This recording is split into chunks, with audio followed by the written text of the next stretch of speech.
Boa tarde, senhores e senhoras. Estão se apresentando como candidatos à adoção aqui no Foro Regional de Penha de França.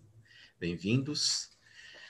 Vocês tiveram a oportunidade há pouco de ouvir um pouco que o Dr. Paulo, nosso juiz, tinha a dizer a respeito dos mitos da adoção, da necessidade de se ter em conta a realidade da adoção em face das expectativas daqueles que buscam adotar uma criança ou adolescente.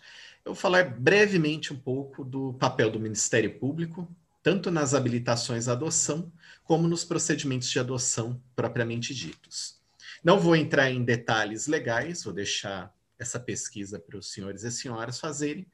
Vou só remetê-los a alguns dispositivos do Estatuto da Criança e do Adolescente, por exemplo, a habilitação, aqueles que têm dúvidas sobre como funciona o procedimento da habilitação, podem consultar o artigo 197A a F do Estatuto da Criança e Adolescente, falar dos documentos necessários, qual que é o procedimento, como é feita a avaliação e a reavaliação, que é obrigatória a cada 3 anos, caso não tenham sido chamados ainda para se aproximar de uma criança ou adolescente nesse período.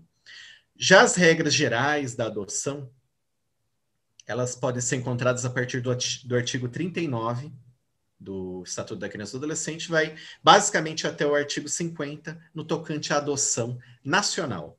51, 52 vai tratar da adoção internacional, que não nos interessa aqui para fins desse curso de adaptação. Agora, vamos falar um pouquinho sobre os desafios que todos aqueles interessados na adoção de uma criança e adolescente podem enfrentar. O Dr. Paulo falou um pouquinho dos mitos da adoção. Eu gostaria de falar sobre a necessidade de se temperar as expectativas. A necessidade de amadurecer, foi uma palavra muito bem colocada pelo nosso juiz, essa questão da adoção, para se ter certeza de que realmente o que se procura é o melhor para uma criança e um adolescente que já vem com um histórico de abandono, de rejeição ou de maus tratos, vai trazer algum tipo de trauma.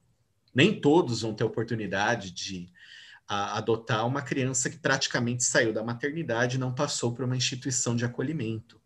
E ainda que a transição seja breve, essa criança ela sofre os efeitos desse abandono, dessa rejeição que pode ter vindo desde a gravidez. Né?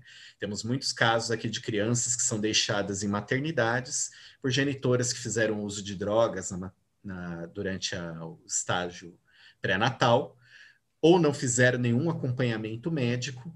Então, essas crianças provavelmente vão sentir, né, os efeitos dessa negligência, e isso deve ser levado em consideração quando se aproxima de uma criança ou adolescente.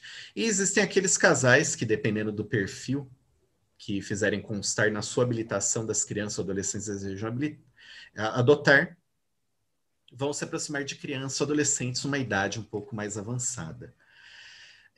Nesses casos também, se essas crianças passarem muito tempo no serviço de acolhimento, elas terão necessidades específicas que têm que ser atendidas e que o pai ou a mãe que pretende adotar, né, refiro aos senhores, às senhoras que se habilitarem e depois pretendem adotar, devem levar em consideração.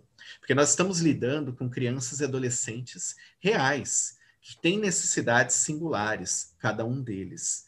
E quando alguém vai se habilitar à adoção ou vai se aproximar de uma criança para iniciar o estágio de convivência, o que o Ministério Público leva em consideração sempre é o melhor interesse da criança ou do adolescente. Então, nós vamos verificar. O casal ele tem condições sociais de receber essa criança? Ótimo. Mas o que eu presto mais atenção é as condições psicológicas para essa adoção.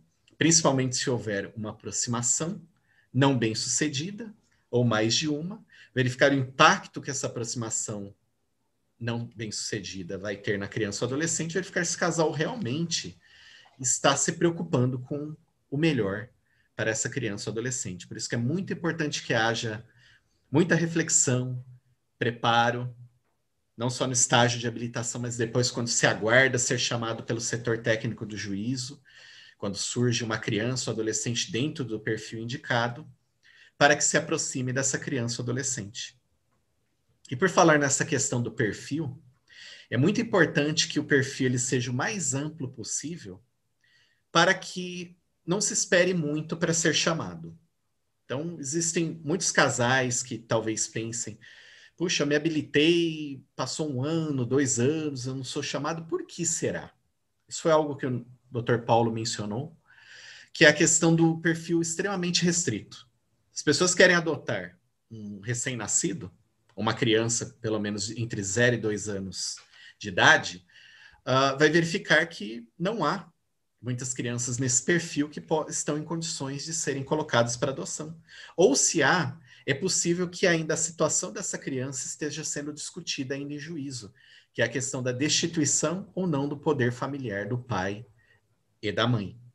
Ou pode haver algum litígio envolvendo parentes que talvez queiram assumir os cuidados dessa criança, talvez um tio, uma tia, um irmão, um primo. Então, isso pode fazer com que a espera ela se arraste cada vez mais. Agora, se o perfil ele for ampliado pela idade das crianças para 4 anos, 5 anos, irmãos, se aceitar grupos de irmãos, 2 ou 3 irmãos, quanto maior for o perfil, maiores são as chances do casal ser chamado o mais rápido possível para conhecer os adotandos, né? A criança, o adolescente que vocês pretendem adotar. Então, eu recomendo que pensem nisso, tirem todas as dúvidas durante a fase de habilitação e quando forem chamados, se tiverem dúvidas também, conversem com os técnicos, né, com assistentes sociais, com os psicólogos, para que não fique nenhum receio, nenhuma dúvida, para que depois não se arrependam. Porque existe um detalhe muito importante que os senhores podem considerar lá no artigo 197, numa das letras do artigo 197 do Estatuto da Criança e do Adolescente, que é a questão da aproximação não bem-sucedida. Porque se houver uma reiteração de rejeições de aproximações de crianças e adolescentes, necessariamente os senhores terão que ser reavaliados. Isso será levado em conta para a manutenção ou não no cadastro de adoção. E se um estágio de convivência ele se prolongar e houver uma entrega de uma criança ou adolescente novamente à vara da infância e da juventude, isso poderá inclusive levar à responsabilização civil, criminal e administrativa do casal pretendente ou da pessoa que pretende adotar uma criança ou adolescente, que pode inclusive resultar na exclusão do cadastro. Por isso que é muito importante se ponderar sobre quais são os fins com uma habilitação para adoção, com pedido de adoção, se o que se busca realmente é dar o melhor para uma criança ou adolescente ou se busca apenas atender um interesse pessoal. É óbvio que quem quer adotar uma criança ou adolescente tem o desejo de preencher, né, algo em sua vida. Por exemplo, tem o desejo, se não foi mãe ou pai, quer ser um pai, quer ser uma mãe, o melhor pai, a melhor mãe possível. E isso é compreensível. Mas é preciso estar preparado, porque, como disse, estamos lidando com crianças e adolescentes reais. E muitas vezes com uma expectativa irreal, às vezes se idealiza uma criança ou adolescente que não existe, e quando chega no momento em que há essa aproximação, pode ser causado um dano maior a uma criança ou adolescente. Isso é o que queremos evitar. Por isso que é muito importante essa reflexão. Eu recomendo que os senhores e as senhoras se preparem bem nesse momento.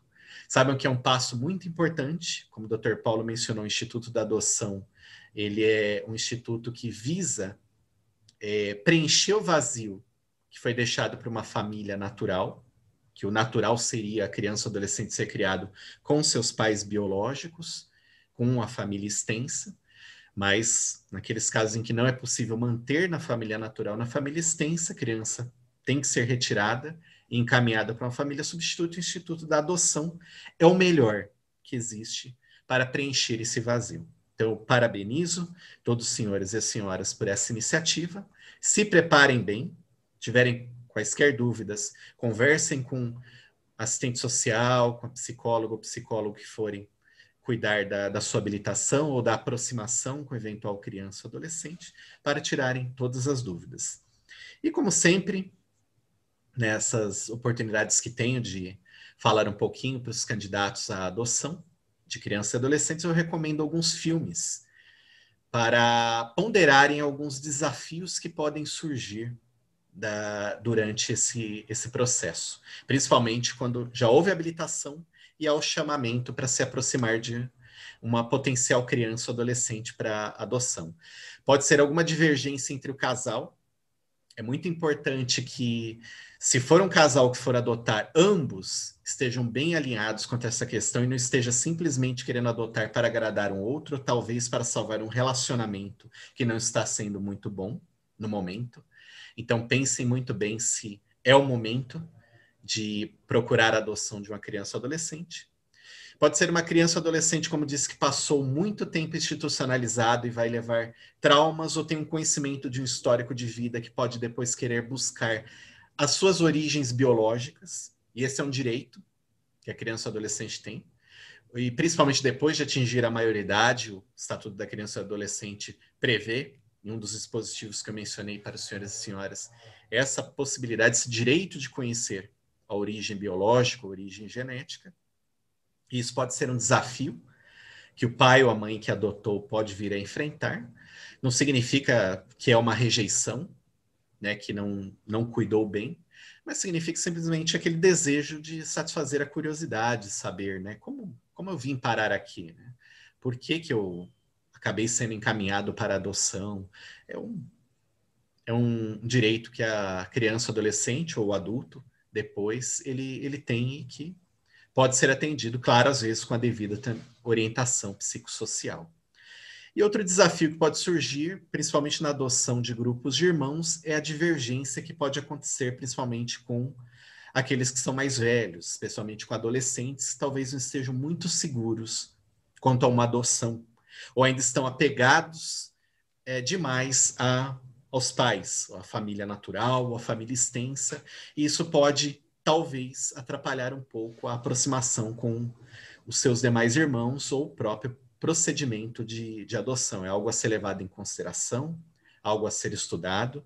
Por isso que eu recomendo que os senhores e as senhoras, durante esse período, ou principalmente quando forem chamados para se aproximar de uma criança ou adolescente, conversem com os técnicos do judiciário para saber qual que é a situação jurídica dessa criança ou desse adolescente. Ainda há alguma disputa, há uma pendência sobre o poder familiar dos genitores ou há parentes que estão querendo disputar a guarda, a tutela ou talvez até mesmo a adoção dessa criança ou adolescente, para que os senhores estejam perfeitamente informados do que está acontecendo, do que pode vir a acontecer, porque se houver algum litígio, existe uma possibilidade de alguma decisão judicial, normalmente do Tribunal Superior, como Tribunal de Justiça do Estado de São Paulo, ou Superior Tribunal de Justiça, reformar uma decisão aqui do Dr. Paulo Fadigas e determinar que essa criança seja entregue para algum familiar, algum parente, ou volte para o abrigo até ser algum parente melhor avaliado. Infelizmente, acontece, não é sempre, graças a Deus, mas infelizmente acontece de o melhor interesse da criança e adolescente nem sempre ser colocado em primeiro lugar. Quando algumas decisões são tomadas, às vezes os vínculos que já foram criados com casais que estão aguardando uma destituição do poder familiar, o fim de algum litígio com algum parente durante o estágio de convivência, esses vínculos que estavam sendo criados acabem sendo bruscamente rompidos por uma decisão judicial, às vezes de pessoas que não estão tendo contato direto aqui com a criança, com o adolescente, com o casal que foi habilitado, mas é algo que tem que estar, os senhores têm que estar a par, se forem informados para os senhores, de levar em consideração se vão aceitar, né, se aproximar dessa criança ou adolescente ou se vão esperar a situação resolver. Quanto a isso é um direito que os senhores têm e eu entendo que não podem ser penalizados por isso, eu de maneira alguma vou levar em consideração se for informado que foi pretendida a aproximação e que não foi aceito em razão da pendência de algum processo. Né, os senhores podem optar e falar, não, eu quero apenas me aproximar de uma criança ou adolescente que já foi destituído do poder familiar e que agora basta somente iniciar o estágio de convivência, as avaliações para concretizar a possível adoção. Então, voltando às recomendações dos filmes, sobre alguns dos assuntos que mencionei. O primeiro deles é Juno, o outro chama-se Lion, e o outro é De Repente Uma Família. Eu sei que Juno atualmente está disponível no catálogo da Amazon Prime, e De Repente Uma Família, nesse mês agora, ingressou no catálogo da Netflix. Lion eu não sei, eu não vi em nenhum desses serviços ultimamente, não sei se pode ser encontrado, ou para aluguel em algum outro serviço, ou compra, mas eu recomendo, que são 3 filmes muito bons, apesar de toda a fantasia, né, alguns exageros assim em alguns desses filmes, eles refletem alguns aspectos muito importantes da realidade de um processo de adoção e pode ajudar os senhores e as senhoras a temperarem suas expectativas à realidade, porque, como eu gosto sempre de frisar, estamos lidando com crianças e adolescentes que têm necessidades reais e não ideais. Então, temos que atender ao melhor interesse deles. É isso que eu tinha para dizer no momento. Duas boas-vindas mais uma vez aos senhores e desejo boa sorte e se preparem bem para toda essa etapa de habilitação e, posteriormente, uma adoção de uma criança e adolescente. Muito obrigado.